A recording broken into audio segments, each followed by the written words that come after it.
समृद्ध नेपाल, सुखी नेपाली। नमस्कार। आजको चर्चामा तपाईलाई स्वागत छ। आजको चर्चामा हामी समसामयिक विषयवस्तुमा केन्द्रित रही नीतिगत रूपमा चर्चा गर्ने गर्छौं। दर्शकवृन्द, नेपालको संविधानको धारा 27 ले प्रत्येक नागरिकको आफ्नो वा सार्वजनिक सरोकारको कुनै पनि विषयमा सूचना माग्ने र पाउने हकको व्यवस्था गरेको छ। आज हामी सुशासन र विकासको आधार सूचनाको हकलाई नागरिकले कतिको उपभोग गर्न पाएका छन् त भन्ने विषयमा कुराकानी गर्न गइरहेका छौं। कुराकानीका लागि आज हामीसँग हुनुहुन्छ राष्ट्रिय सूचना आयोगका सचिव डाक्टर मुकुन्द प्रसाद पौडेल। सचिवज्यू, यहाँलाई स्वागत छ कार्यक्रममा। नमस्कार। हजुर, सुशासन पारदर्शिताको महत्त्वपूर्ण रूपमा रहेको सूचनाको हक र यसमा नागरिकको पहुँचलाई यहाँले कसरी व्याख्या गर्नुहुन्छ? एकदम, यो चाहिँ बहुत महत्त्वपूर्ण र यहाँले अघि पनि भन्नुभयो, यो चाहिँ समसामयिक विषय हो। वास्तवमा यो सधैँ समसामयिक भइ नै रहन्छ। यो सूचनाको हक चाहिँ वास्तवमा अघि तपाईँले भने जस्तो नेपालको संविधानको धारा 27 को चाहिँ प्रत्येक नागरिकको सूचना माग्ने र पाउने दुईटै अधिकार, माग्ने तर मागेर नपाउने होइन कि माग्ने र पाउने पनि अधिकार हो। र यसले चाहिँ आफ्ना बारेका सूचनाहरू र सार्वजनिक सरोकारका विषयका सूचनाहरू यसले चाहिँ दिलाउने सुनिश्चित गर्छ। त्यस अर्थमा चाहिँ यो महत्त्वपूर्ण एउटा चाहिँ सुशासनको पिल्लार हो भन्छौँ हामी, एउटा स्तम्भ नै हो भन्छौँ। त्यसबाहेक यो सूचना ऐनभित्र पनि केही अन्तर्निहित सुशासनसँग सम्बन्धित विषयहरू पनि त्यहाँ राखिएको छ। तिनीहरूको पनि पालना भयो भने साँच्चीकै वास्तवमा सुशासन समृद्धि हुन्छ भन्ने चाहिँ आयोगको धारणा छ र वास्तवमा यथार्थता पनि त्यही नै हो। जस्तो उदाहरणको लागि सूचना माग्ने र पाउने अधिकार जुन मैले अघि उल्लेख गरेँ, त्यसमा चाहिँ जनताको मौलिक हक भइहाल्यो। यसले चाहिँ पारदर्शिता वृद्धि गर्ने अनि यसमा चाहिँ नि जस्तो जनताहरूको चाहिँ सरकारी अथवा सार्वजनिक निकायप्रतिको चाहिँ विश्वासमा अभिवृद्धि हुनेदेखि लगायत स्वयं त्यो कार्यालयभित्र हुने जुन चाहिँ अलिकति गैर कानुनी अथवा चाहिँ त्यस्तै विषयहरू हुन्छन् त्यसमा पनि सम्बोधन खोजेको देखिन्छ यो ऐनले। त्यसैले गर्दाखेरि यो सूचनाको हक चाहिँ वास्तवमा साँच्चीकै यो सुशासन, पारदर्शिता र यो चाहिँ वास्तवमा यो चाहिँ समृद्धिको आधार हो भनेर हामी भन्छौँ र त्यही अनुसार चाहिँ हाम्रो सोचाइ पनि रहेको छ। हजुर, 2047 सालदेखि नै संविधानमा नागरिकको जुन सूचना पाउने अधिकारलाई चाहिँ सुनिश्चित गरिएको छ। संविधानद्वारा नै सुनिश्चित गरिएको सवाल चाहिँ विभिन्न रूपमा अहिले पनि हामीले धारा 27 ले यो नागरिकको अधिकारलाई चाहिँ सुनिश्चित गरेको छ हैन। र राज्यले नागरिकको अधिकारलाई, मौलिक हकलाई चाहिँ कार्यान्वयन गर्ने सवालमा राष्ट्रिय सूचना आयोगकै गठन गरेर यो हकलाई कार्यान्वयन गर्नुपर्छ भनेर लागिरहेको सवालमा चाहिँ आयोग कतिको सफल मान्नुहुन्छ यहाँ? यसमा यस्तो छ, अब यहाँले उल्लेख गरे जस्तै 2047 सालको संविधानको धारा 17 मा पनि व्यवस्था थियो। यद्यपि त्यो लागू हुन सकेन। 63 को अन्तरिम संविधान आइसकेपछि धारा 27 मा व्यवस्था गरियो। त्यो अनुसार चाहिँ यो सूचनाको हक सम्बन्धी ऐन 2064 आयो, त्यसपछि नियमावली 65 आयो र त्यसैलाई टेकेर 2065 सालमा आयोगको गठन भएको। अब आयोगको गठन र कानुनले माने यसको चाहिँ काम कर्तव्य अधिकार स्पष्ट उल्लेख गरेको छ। विशेष गरेर 3टा काममा आयोगले फोकस गर्छ। एउटा चाहिँ सूचनाको हकको प्रचलन गराउने। यो प्रचलन गराउने भन्नाले कसैले सूचना माग्न जाँदाखेरि मैले पाइनँ भनेर आयो भने त्यसलाई चाहिँ दिलाउने सुनिश्चितता, त्यसको चाहिँ उपचारको कुराहरू चाहिँ आयोगले गरिदिन्छ। यो चाहिँ अलिकति जुडिसियल, यो चाहिँ न्यायिक कामहरू पर्छ। त्यो बाहेक अरू सुशासन यो अभिवृद्धि गर्न र यो सूचनाको हकको सुनिश्चितता गर्नको लागि यसले चाहिँ सम्वर्धन र प्रवर्धन गर्ने भन्ने कुराहरू पनि छ। त्यो अनुसार चाहिँ यो आयोगले यो सबै सर्वसाधारण नेपाली जनताहरूमा र विशेष गरेर सार्वजनिक निकायहरूमा रहेका पदाधिकारीहरूमा चाहिँ यो सूचनाको हक सम्बन्धी चेतना फैलाउने, सूचनाको हकको महत्त्व, अब यसको चाहिँ विकास र समृद्धिमा यसको महत्त्व र किन सूचना दिनुपर्छ, किन सूचना माग्नुपर्छ भन्ने सन्दर्भमा प्रत्येक वर्ष यसले चाहिँ आफ्ना वार्षिक कार्यक्रमहरू मार्फत विभिन्न सम्वर्धन र प्रवर्धनात्मक कार्यहरू गरेको छ। यसमा केही सफल पनि छ, केही असफल पनि छ। अब असफल यस अर्थमा कि अब आयोगको क्षमता अलि सानो छ। अब विशेष गरेर अहिले यो संघीयताको परिप्रेक्ष्यमा सार्वजनिक निकायहरूको सङ्ख्या बढ्दै गएको छ। यसो त यो विभिन्न आर्थिक क्रियाकलापहरू बढ्दै गएर समृद्धि बढ्दै जाँदा विभिन्न निकायहरू थपिँदै जान्छन्, स्थापना हुँदै जान्छन्, त्यो आफ्नो ठाउँमा सधैँ छ। तर आयोगको क्षमता चाहिँ 65 सालको जति नै छ। अब अहिले चाहिँ सङ्घीयता, देशमा सङ्घीयता पनि आइसक्यो, प्रदेश भयो, स्थानीय 753 स्थानीय निकायहरू भए र यी सबैले गर्दा तयहरू भए। यी सबैले गर्दाखेरि चाहिँ सार्वजनिक निकायहरूको सङ्ख्या अति बढ्दो छ र ती सबैलाई चाहिँ यो सम्बोधन गर्नको लागि आयोगको अलिकति कार्यक्षेत्र त कानुनले दिएको कार्यक्षेत्र पर्याप्त छ, अलिकति यसको चाहिँ कार्यान्वयनको पाटोमा अलिकति जानुपर्ने देखिन्छ। हजुर, यहाँले भन्नुभएको छ महत्त्वपूर्ण दुईवटा कुरा यहाँले गर्नुभयो होइन। एउटा न्याय दिने सवालमा, एउटा नागरिकलाई न्याय दिलाउने काम पनि यसले गर्छ, सूचना दिने काम होइन, र अर्को संरक्षण र सम्वर्धनको काम, यसको प्रचारमा नागरिकको अधिकारको विषयमा सुसूचित गर्ने कामहरू पनि गर्छ भन्ने दुईटा महत्त्वपूर्ण यहाँले कुरा गर्नुभएको छ। हामीले अघि पनि भन्यौँ सूचना माग गर्न पाउने अधिकार जनताको जुन सुनिश्चित गर्ने सवाल छ, जस्ताको तस्तै एउटा सार्वजनिक निकायका सूचनाहरू पाउने मात्र होइन कि जस्ताको तस्तै पाउने एउटा नागरिकको अधिकारलाई कतिको आयोगले चाहिँ सम्बोधन गर्न सकेको छ? होइन, यस्तो छ, आयोगले सम्बोधन गरेको छ। त्यसमा कस्तो छ भने अब कानुनमै लेखेको कुरा हो त्यो। कानुनले नै के भन्छ भने नागरिकले सूचना माग्दाखेरि सकेसम्म चाहिँ उनले जस्तो मागेको छ त्यस्तैमा दिनुपर्छ। यदि सम्भव हुँदैन भने चाहिँ यो कारणले गर्दा त्यो सम्भव भएन, यो फर्मेटमा, यो ढाँचामा सम्भव भएन र यो अनुसार उपलब्ध गराइएको छु भनेर उसलाई जानकारी दिनुपर्छ। अर्थात् उसलाई अब सूचना मागकर्ता भनौँ न, सूचना मागकर्तालाई चाहिँ सन्तुष्टि गराइदिनुपर्छ। अब कानुनले दिएको कतिपय अवस्थामा यो अहिले हाम्रो आयोगले चाहिँ यस्ता कुराहरू इस्युमा ह्यान्डल पनि गरिरहेछ। जस्तो विशेष गरेर बैङ्किङ क्षेत्रको त्यस्तो समस्या आइरहेछ। बैङ्किङ क्षेत्रमा चाहिँ विभिन्न सूचना मागकर्ताहरूले बैङ्कका सूचनाहरू, बैङ्कका लगानीका कुराहरू, कर्जाका कुराहरूको बारेमा सूचना माग्नु भएको छ। बैङ्कहरूको भनाइ के छ भने हाम्रो सफ्टवेयरबाट निकाल्ने हो सूचना मागकर्ताले माग गरेकै फर्मेट हाम्रो हुँदैन भन्ने उहाँहरूको भनाइ छ। अहिले हामी कहाँ त्यस्तो आइरहेछ, डेलिगेसन पनि आइरहेछ। सूचना मागकर्ता र अलिकति सूचना उपलब्ध गराउने, उपलब्ध प्रदानकर्ता भनौँ न, प्रदायकको बिचमा चाहिँ अलिकति त्यस्तो समस्या चाहिँ देखिएको छ। आफ्नो तरिकाको चाहिँ भनाइ छ। त्यसमा आयोगको भनाइ के छ भने हाम्रो कानुनमा स्पष्ट लेखेको हुँदैन, आयोग त्यसमा दुविधा हुने कुरै छैन। जस्तो मागेको छ त्यस्तै दिनुपर्छ।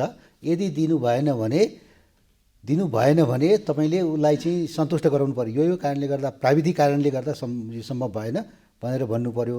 तर अब अहिले चाहिँ सूचना प्रविधिको विकासको कारणले गर्दाखेरि नहुने भन्ने कुरै छैन। त्यसैले अब आयोगले चाहिँ त्यो पत्याउँदैन। उसले मागेको जस्तो आयोगले पत्याउँदैन, एकातिर यहाँहरूको त्यो भनाइ छ, अर्कोतिर सामान्य नागरिकले हामीले सूचना लिन जाँदाखेरि सूचना सहजै पाउन सकिँदैन, अथवा सूचना एक नम्बरमा त सूचना नै पाइँदैन। यदि सूचना नपाएर हामीले न्याय माग्न जाँदा आयोगमा उजुरी हाल्यो भने त्यो चाहिँ कहाँ गएर थन्किन्छ पत्तै हुँदैन भन्ने खालको गुनासो। त्यस्तो छैन। सूचना माग्न जाँदाखेरि पाइएन भने गुनासो चाहिँ छ, तर आयोगमा आइसकेपछि त्यो थन्केर बसेको अवस्था चाहिँ छैन। कस्तो भने अब सूचना मागकर्ता यो दुईटै कारणले छ वास्तवमा यसको।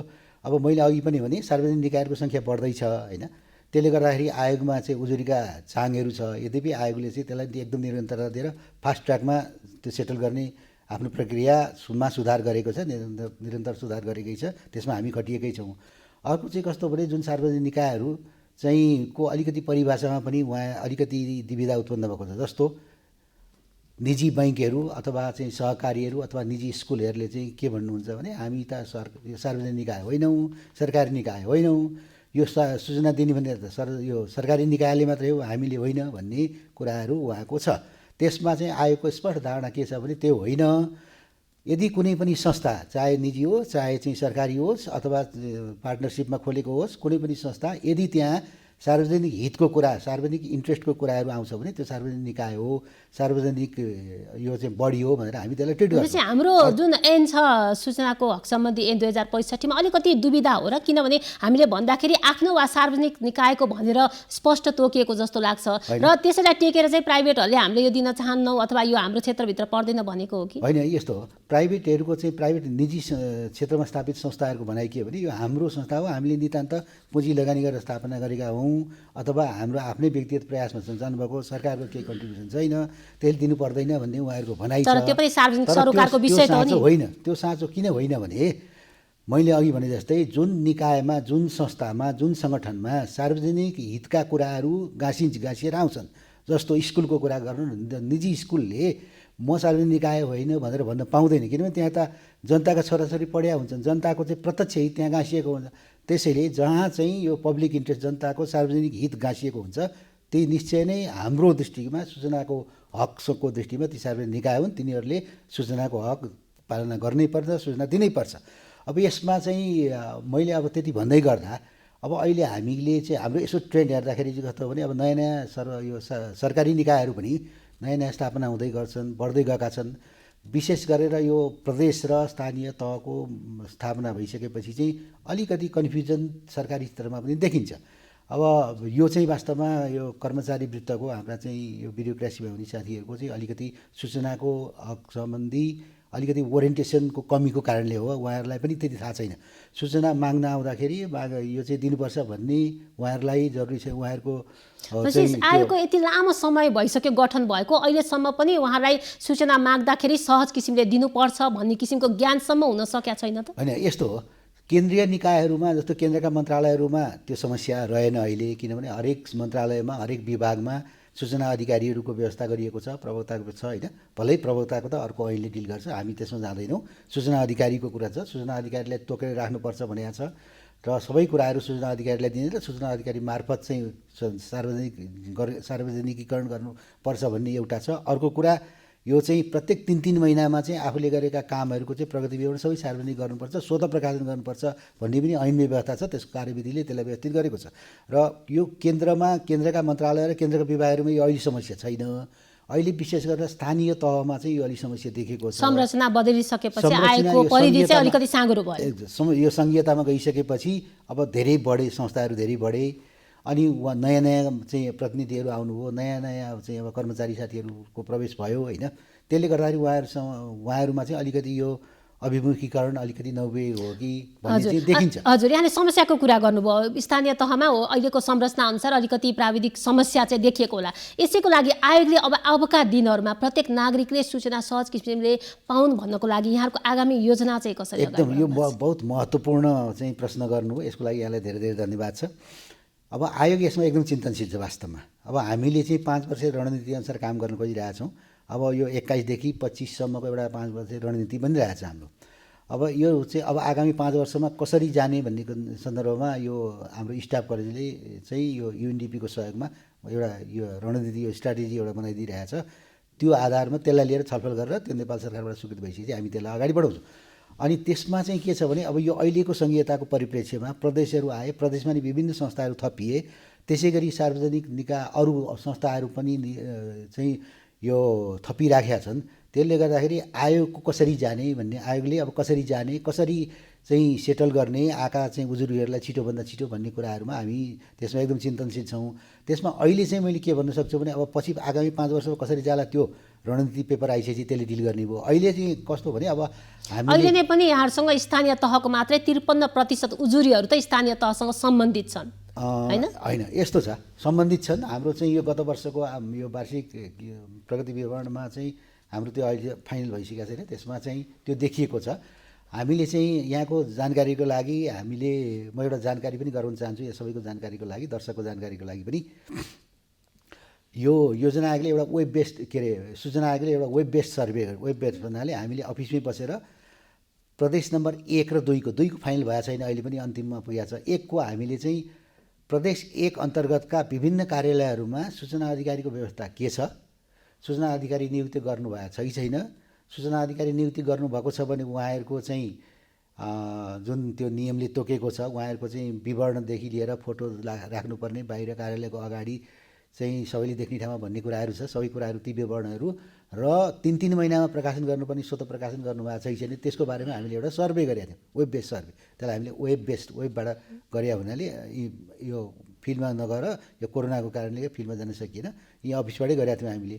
त्यो हेर्दाखेरि चाहिँ के पाइयो भने प्रदेश 1 को कुरा गरिरहेको छु। प्रदेश 1 मा चाहिँ 45% चाहिँ स्थानीय निकायहरूले मात्रै सूचना अधिकारी तोक्नु भएको पाइयो, अर्थात् 55%ले नतोकेको पाइयो। त्यसमा हामीले चाहिँ नतोक्ने निकायहरूलाई चाहिँ सम्बोधन पनि गरिरहेछौँ होइन। पत्राचार गरिरहेको छौँ, तपाईँले तोक्नु पर्यो भनेर। यो 1-1.5 महिना अगाडिको कुरा हो, अब सायद इम्प्रुभ भइसक्यो होला। हजुर, यहाँले गरेको काम निकै सराहनीय छ। यहाँहरू अब बिस्तारै संरचना परिवर्तनसँगै स्थानीय तहहरूमा पनि जाँदै हुनुहुन्छ, प्रदेशहरूमा पनि यहाँहरूको संरचनाको विस्तार हुँदैछ एकातिर होइन। अर्कोतिर यहाँ सङ्ख्यै कुरा गर्दाखेरि पनि यहाँहरूको अहिले उजुरीको सङ्ख्या हेर्दाखेरि 2074, 75 भन्दा 75, 76मा अलिक कम, त्यसपछि 76, 77मा झनै कम होइन। जुन 1176-74 सालमा थियो भने 1144 र 1013वटा मात्रै उजुरी अहिले 77मा परेका छन्। यो तथ्याङ्क के हो? उजुरी नपर्नुको मतलब चाहिँ सबैले सूचना पाएका हुन्, अथवा यहाँहरूकोमा उजुरी गर्दाखेरि त्यसको खासै कार्यान्वयन नै हुँदैन, किन उजुरी गर्ने भन्ने खालको नैराश्यता हो? त्यस्तो होइन। वास्तवमा यस्तो हो, अब यहाँको जानकारीलाई लागि भनौँ, जस्तो 2065 सालमा आएको स्थापना भइसकेपछि सुरुमा 15-20वटा त्यस्तै उजुरी आएका थिए होइन। पछि क्रमशः बढ्दै गएको देखिन्छ। अनि अब विगत 3 वर्षमा चाहिँ 1100को हाराहारीमा छ, गत वर्ष त्यही 1000को हाराहारीमा छ। यसमा विभिन्न कारण छन्। जस्तो उजुरी गरिसकेपछि त्यसको चाहिँ एउटा कुरा चाहिँ अब केन्द्रीय निकाय, मैले अघि भने केन्द्रीय मन्त्रालय र केन्द्रीय विभागहरूमा त्यति समस्या छैन अहिले, किनभने उहाँहरूले चाहिँ त्यो छैन भन्ने कुरा हामीले कसरी थाहा हुन्छ भने उहाँहरूले चाहिँ जुन 3-3 महिनामा प्रकाशन गर्नुहुन्छ स्वतः, त्यो हामी कहाँ आउँछ कि, त्यसले गर्दाखेरि हामीले थाहा हुन्छ कुन विभागले हरेक कुन मन्त्रालयले निकायले गर्नु भएको छ 3-3 महिनामा प्रकाशन। यो चाहिँ यो केन्द्रको मन्त्रालय र केन्द्रका विभागहरू सम्पूर्णले गर्नुभएको छ, सबैले गर्नुभएको छ। अलिकति स्थानीय तहहरूमा, मैले अघि भने स्थानीय तहहरूमा र प्रदेशका मन्त्रालयहरूमा पनि त्यो समस्या छैन। तर प्रदेश मन्त्रालय अन्तर्गत पनि अहिले विभिन्न यो चाहिँ संस्थाहरू गठन भइरहेछन्, तिनीहरूमा समस्या छ अलिअलि। त्यो चाहिँ उहाँहरूको यो अलिकति जानकारीको कमीको कारणले गर्दा सूचनाको हक अनुसार चाहिँ यो 3-3 महिनामा चाहिँ डिस्क्लोज गर्नुपर्छ, यो चाहिँ स्वतः प्रकाशन गर्नुपर्छ भन्ने नियम छ। त्यो चाहिँ उहाँहरूलाई ज्ञान नभएर पनि हो। यसको लागि अब हामीले एउटा 2004 गत साल भनौँ 2076 सालमा चाहिँ एउटा निर्देशिका बनाएको छ आयोगले होइन।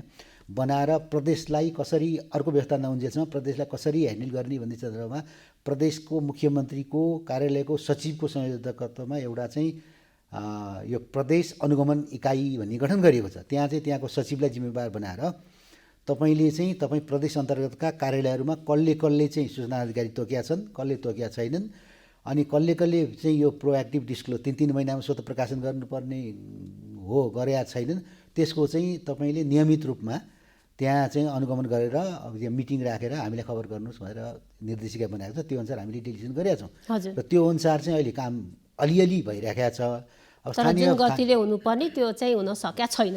अब प्रदेशका मन्त्रालयमा त्यति समस्या छ। प्रदेश मन्त्रालय अन्तर्गत पनि विभिन्न कार्यालयहरू छन् नि, तिनीहरूमा चाहिँ अलिक समस्या देखिन्छ। त्यसका कारणहरू छन्, त्यो पनि म अहिले यहाँलाई जानकारी लागि भनिदिइहाल्छु। एउटा त अलिकति जानकारीको कमी भइहाल्यो होइन, अलिकति चेतना भएन, कर्मचारी वृत्तमै पनि चेतना भएन, विशेष गरेर प्रदेश र प्रदेश अन्तर्गतका कर्मचारी र स्थानीय तहका कर्मचारीहरूमा। सूचना माग्नुपर्छ भन्ने विषयमै आम नागरिकलाई त्यति जानकारी छैन। अब त्यो पनि अर्को इस्यु छ। जनताहरूलाई पनि, अब नागरिकहरूलाई पनि सूचनाको महत्त्वको बारेमा अलिकति हामीले चाहिँ अलिकति बोध गराउन सकिरहेको छैन। वास्तवमा सूचना चाहिन्छ, इन्फर्मेसन इज पावर भन्छौँ नि हामी, त्यो चाहिँ सबै जनताले बुझिदिनु पऱ्यो होइन। त्यो बुझ्यो भने चाहिँ अब जनताहरू पनि अलिकति जागरुक भएर जाने हुन्छन्। अब कति जनतालाई थाहा नै छैन, तर बुझाउने काम त यहाँहरूको हो नि। एकदम त्यो हो। त्यो अनुसार आयोगले आफै त कसरी बुझ्छन् र? बुझ्दैनन्। अब त्यसको लागि हामीले त्यही त आयोगले गर्ने जुन प्रवर्धनात्मक कार्यहरू छन्, मैले अघि भने नि प्रमोसनल एक्टिभिटीहरू, त्यो मार्फत हामीले जान्छौँ। त्यसमा अब आयोगको आफ्नै सीमितता पनि छ, सानो आयोग छ होइन। यसमा अब प्रदेशमा कसरी जाने, स्थानीय तहमा कसरी जाने भन्ने कुराहरू पनि छ। अब यसमा चाहिँ हामीले प्रदेश अन्तर्गतको चाहिँ अलिकति सम्बोधन गर्नको लागि अब प्रदेशमा चाहिँ केही कार्यालय स्थापना गर्ने हो कि त भन्ने कुराहरू पनि छन्। जस्तो मैले इन्डियाको उदाहरण दिन्छु। इन्डियामा त ठुलो देश भएको हुनाले उनीहरूको चाहिँ प्रत्येक प्रदेशमा प्रदेश स्तरीय नै सूचना आयोग छ। केन्द्रमा छुट्टै छँदैछ ठुलो आयोग, त्यसपछि चाहिँ प्रत्येक प्रदेशमा पनि छ। अब हाम्रो सानो देश भएको हुनाले त्यस्तो आवश्यक पर्छ जस्तो हामीले लाग्दैन। त्यसको लागि चाहिँ अब अहिले हामीले ट्रायलको रूपमा चाहिँ मुख्य सचिव, त्यो मुख्यमन्त्री कार्यालयको सचिवलाई दिएको छौँ। तर त्यसले मात्रै अलिक पुग्दैन, किनभने त्यहाँ हामीले त्यो साँच्चीकै काम गरौँ भने त्यहाँ बजेटको व्यवस्था गरिदिनु पऱ्यो। उहाँहरूको पनि आफ्नो नियमित काम छ, कर्मचारीको व्यवस्था गरिदिनु पर्ने हुन्छ।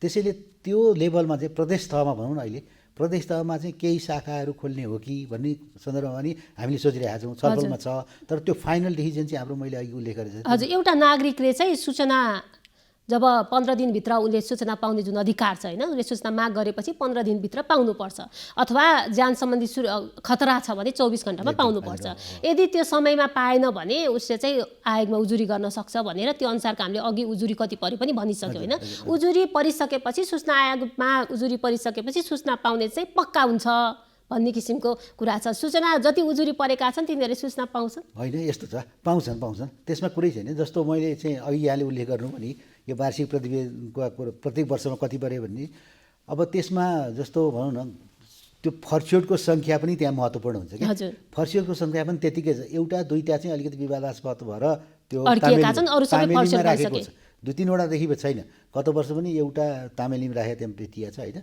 त्योभन्दा अगाडि 2-3वटा तामेलीमा राखेको भेटिया छ, त्योभन्दा बढी तामेलीमा छैन। अर्थात् भनेको लगभग 100% चाहिँ फर्स्योड हुन्छन्। यस्तो छ, अब जुन आयोगले परिकल्पना अथवा ऐनले परिकल्पना गरेको सर्वसाधारण जनताले पाउनुपर्ने चाहिँ जुन सूचना छ त्यसको लागि चाहिँ आयोग दिनको लागि अथवा त्यो उपलब्ध गराइदिनको लागि आयोग त अब एकदम कमिटेड छ, त्यसमा त विवाद हुने कुरै भएन होइन। अब यसमा चाहिँ कतिपय कुराहरू चाहिँ कस्तो हुन्छ भने अब सूचनाको चाहिँ उद्देश्य खोल्नुपर्ने हुन्छ, उद्देश्य नखोलिकन पनि कतिपय आएको देखिन्छ। जस्तो चाहिँ अब अस्ति अघि यहाँले स्पष्ट रूपमा उद्देश्य नभएको खण्डमा त्यसमा समस्या हुन्छ। आफ्नो वा सार्वजनिक सरोकारको यहाँले उल्लेख गर्नुभयो नि, कि त आफ्नो बारेको इन्फर्मेसन हुनु पर्यो, कि त कुनै पब्लिक इन्ट्रेस्ट पब्लिक पर्पसलाई एड्रेस गर्ने उद्देश्य हुनु पर्यो। कतिपय जसमा चाहिँ राष्ट्रिय सुरक्षा र अखण्डतालाई खलल नपुर्याउने किसिमका विवाद भइहाल्यो, त्यस्तो त उजुरी कमै आउँछ, त्यस्तो आएको पनि छैन होइन। तर कस्तो भने अब उजुरी मागकर्ताले चाहिँ कहिलेकाहीँ चाहिँ अलिकति गोलमटोल माग दिने अथवा अरूको चाहिँ व्यक्तिगतको बारेमा माग दिने कुराहरू छ। त्यसलाई चाहिँ कस्तो छ भने सूचनाको ऐनले नै त्यस्तो व्यक्तिगत सूचनाहरू दिनु हुँदैन, कार्यालयले प्रोटेक्सन गरेर राख्नुपर्छ। यो चाहिँ प्रत्येक कार्यालयमा भएका त्यस्ता चाहिँ संवेदनशील सूचनाहरू 30 वर्षसम्म एकदम कोडिङ गरेर अपडेट गरेर फाइलिङ गरेर इन्डेक्सिङ गरेर सुरक्षित साथ गोप्य तरिकाले राख्नुपर्छ भन्ने कुराहरू पनि सूचनाको ऐनमा छ। त्यसले त्यतातिर पनि हामीले ध्यान दिनुपर्ने हुन्छ होइन। अब 1-2वटा मैले भने विवादास्पद जुन सूचना माग गर्छन् यस्ता बाहेक अरू सबै चाहिँ फर्स्योड भइसकेको छ। हजुर, हामी लगभग अन्त्यतिर छौँ। अब यहाँ राष्ट्रिय सूचना आयोगको सचिवमा पदमा हुनुहुन्छ र यहाँले भनिसक्नुभयो आयोगको एउटा सीमितता आफ्नो ठाउँमा छ, बजेटका कुराहरू होलान्, हामीले सबै कुरा एकैचोटि चाहेर मात्र पुरा गर्न सक्दैनौँ। पक्कै पनि अब सङ्घ प्रदेश स्थानीय तहसम्म जान बजेटका पनि कुराहरू होलान्, प्राविधिक अन्य कुराहरू नि हुन सक्छन् होइन।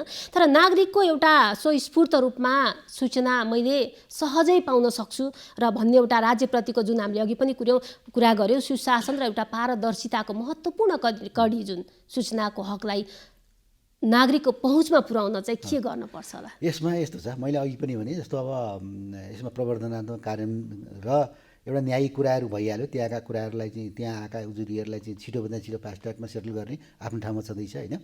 अर्को कुरा चाहिँ हामी अलिक म्यासिभमा अलिकति मासी स्केलमा जानु पऱ्यो, तलसम्म जानु पऱ्यो। यद्यपि हामीले चाहिँ अब हाम्रो वार्षिक कार्यक्रम पनि हुन्छ, वार्षिक कार्यक्रममा विभिन्न स्थानीय तहमा विभिन्न प्रदेश तहमा प्रदेशका अफिसहरूमा अथवा केन्द्रमै पनि हामीले विभिन्न प्रबन्धन कार्यक्रम गर्ने, यो चाहिँ अन्तर्क्रिया गर्ने, ओरिएन्टेसन कार्यक्रम गर्ने भन्ने थुप्रै हाम्रो कार्यक्रमहरू छन्।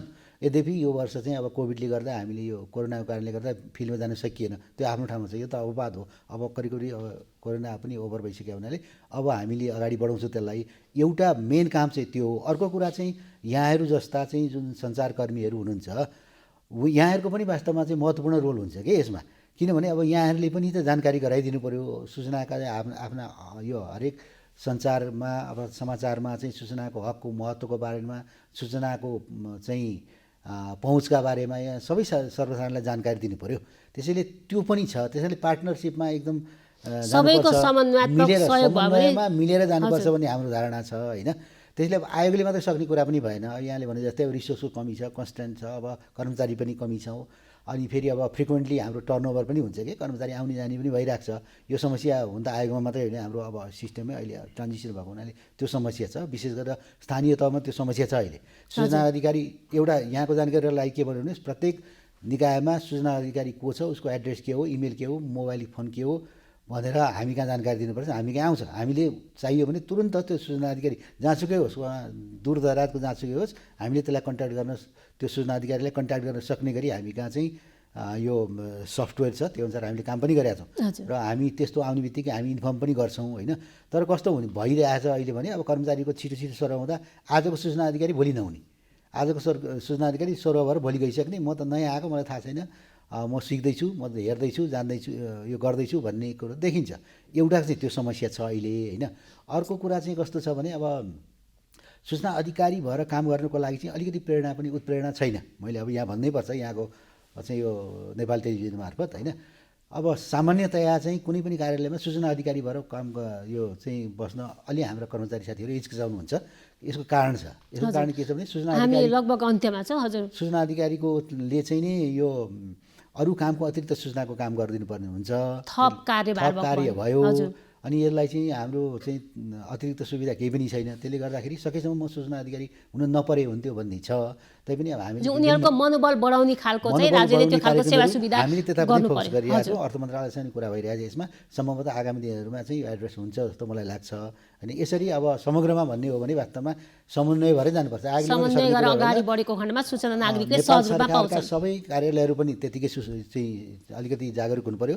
मिडियाका साथीहरू, अब यस्तै साथीहरू, सबै पत्रकार साथीहरू सबै जागरुक हुनु पर्यो। यो चाहिँ पहुँच पुर्याइदिनु पर्यो, सबै तलसम्म जानकारी दिनु पर्यो, जागरण क्रिएट गरिदिनु पर्यो होइन। अनि त्यसमा आयोग त छँदैछ। हजुर सचिवज्यू, यहाँले हामीलाई समय दिनुभयो, यसको लागि म यहाँलाई धेरै धेरै धन्यवाद दिन्छु। अब आयोगको तर्फबाट आयोगका कुराहरू, अहिलेका वर्तमानका कुराहरू, अहिलेका प्रासङ्गिक कुराहरू, समसामयिक कुराहरू जुन भन्ने मौका यहाँहरूले दिनुभयो, यसको लागि मैले व्यक्तिगत रूपमा यहाँलाई, नेपाल टेलिभिजन सम्पूर्ण परिवारलाई आयोगको तर्फबाट हार्दिक धन्यवाद दिन चाहन्छु। हस्, धन्यवाद, नमस्कार। हस् त आजको कार्यक्रमबाट म नेहा पनि बिदा माग्दछु। नमस्कार।